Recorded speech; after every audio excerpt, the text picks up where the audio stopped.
There is something about the cyberpunk genre that is immensely exciting. Whether it's a stunning piece of artwork, a complex novel, or a thrilling film, there is just something about a dark, futuristic world that resonates strongly with a huge number of people. Video games are no different, as some of the best games of all time have had their roots in cyberpunk culture. If you want to enjoy a short, exciting blast through a dystopian future, look no further than Night Striker.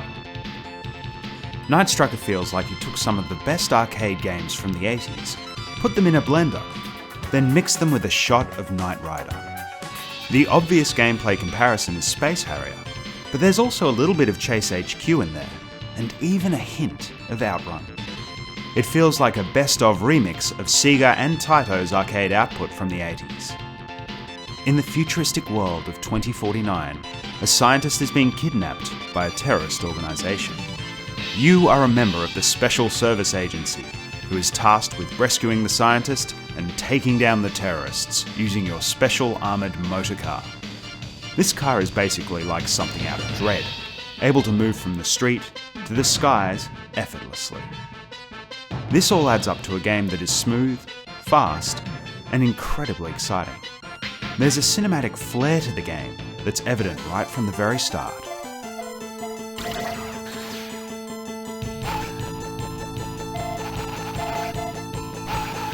Stand by ready. Good luck.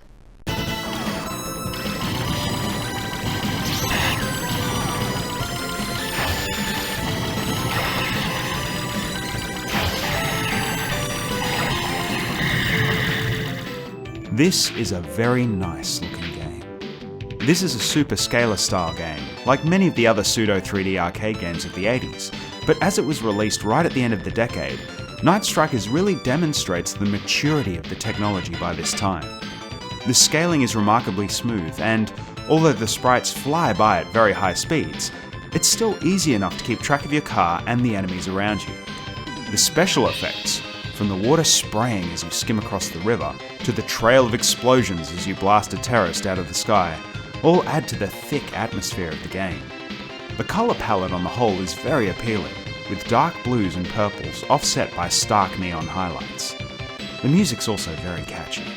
This is a synthy, upbeat soundtrack that keeps your energy up and encourages you to continue. It took a while to come to home consoles, and even then, it took a few goes to get it right.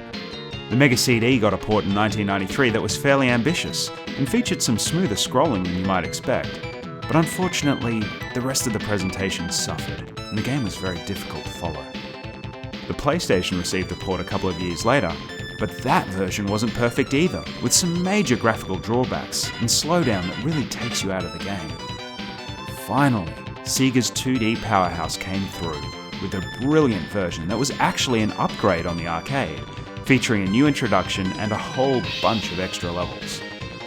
Unfortunately, the Saturn version came out in 1996, so it was a hard sell for many people who were more likely to be interested in polygons at the time.